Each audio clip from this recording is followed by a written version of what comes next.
राधे कृष्णा आप सभी को। आज की वीडियो में हम चर्चा करेंगे चातुर्मास के बारे में। चातुर्मास क्या है, ये कब से शुरू हो रहा है और कब समाप्त होगा। चातुर्मास में क्या करना चाहिए, चातुर्मास में कौन से धार्मिक कार्य करें और कैसे करें, इन सब के बारे में जानेंगे आज की इस वीडियो में। चलिए शुरू करते हैं। ये बहुत ही स्पेशल वीडियो है, इसलिए वीडियो को एंड तक ज़रूर सुनें। सबसे पहले जानते हैं कि चातुर्मास क्या है। हिंदू धर्म ग्रंथों के अनुसार आषाढ़ मास में शुक्ल पक्ष की एकादशी से भगवान विष्णु अगले 4 महीने के लिए योग निद्रा में लीन हो जाते हैं और कार्तिक मास में शुक्ल पक्ष की एकादशी के दिन योग निद्रा से जागते हैं। इसलिए इन 4 महीनों को चातुर्मास कहा जाता है। धार्मिक मान्यताओं के अनुसार इन 4 महीनों में शुभ मांगलिक कार्य जैसे विवाह, गृह प्रवेश, देवी देवताओं की प्राण प्रतिष्ठा, यज्ञ आदि संस्कार बंद रहते हैं। हर साल आषाढ़ मास की शुक्ल पक्ष की एकादशी तिथि को देवशयनी एकादशी का व्रत रखा जाता है।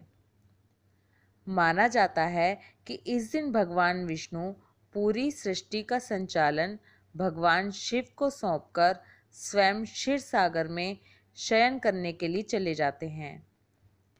इसके बाद भगवान विष्णु कार्तिक महीने के शुक्ल पक्ष की एकादशी, जिसे देव उठान भी कहा जाता है, उस दिन जागते हैं।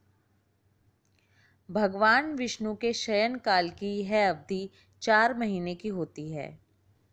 हिंदू धर्म में और जैन धर्म में चातुर्मास का बहुत अधिक महत्व होता है।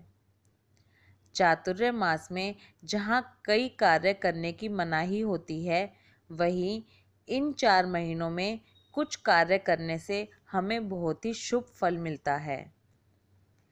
इस साल 2021 में चातुर्मास 20 जुलाई से शुरू हो रहा है और ये 15 नवंबर कार्तिक मास की एकादशी को समाप्त होगा। जहाँ एक और चातुर्मास में मांगलिक कार्यों पर रोक लग जाती है, वहीं दूसरी ओर धर्म, कर्म और दान पुण्य के लिए चातुर्मास के महीने बहुत ही अनुकूल बताए गए हैं। चातुर्मास में ब्रज धाम की यात्रा का विशेष महत्व होता है। माना जाता है कि चातुर्मास में सभी देवी देवता ब्रज में निवास करते हैं। चातुर्मास में ब्रज में जाकर निवास करना बहुत ही ज़्यादा उत्तम होता है, लेकिन 4 महीने तक ब्रज में निवास करना इतना आसान नहीं है। इसलिए अगर आप चातुर्मास के पहले दिन ब्रज में जाकर एक रात का निवास करें और फिर चातुर्मास खत्म होने वाले दिन एक रात ब्रज में निवास करें, ऐसा करने से 4 महीने ब्रज का निवास माना जाता है। चातुर्मास के दौरान खान पान पर विशेष ध्यान दिया जाता है।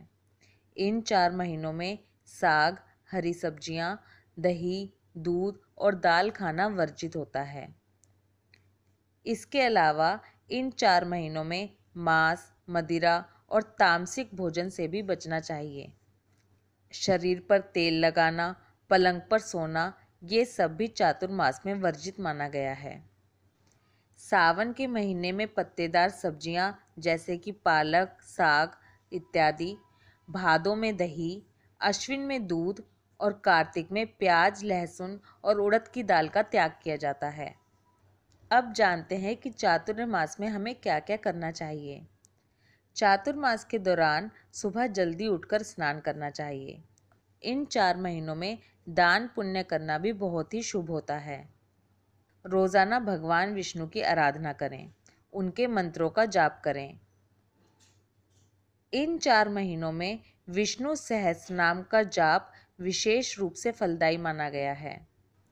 चातुर्मास में भगवान को प्रसन्न करने के लिए बहुत से नियम लिए जाते हैं। याद रखें, नियम केवल वही लें जो आप अच्छी तरह से निभा सकें। नियम लेके उन्हें बीच में छोड़ना महापाप माना गया है।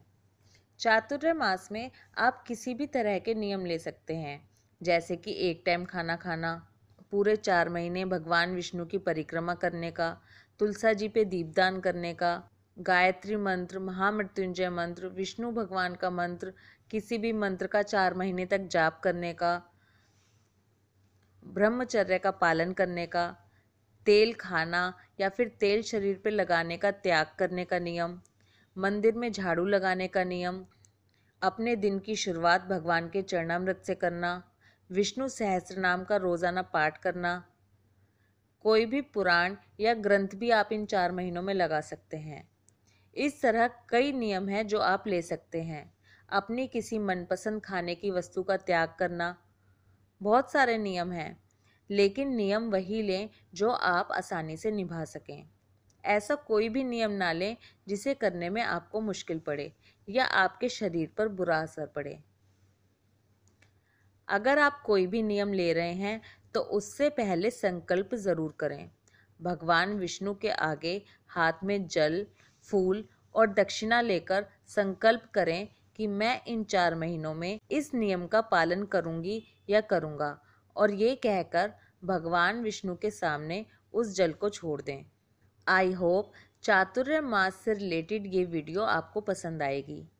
इससे जुड़ा हुआ कोई भी कमेंट, सजेशन या क्वेश्चन अगर आपके पास हो तो प्लीज़ कमेंट ज़रूर कीजिए।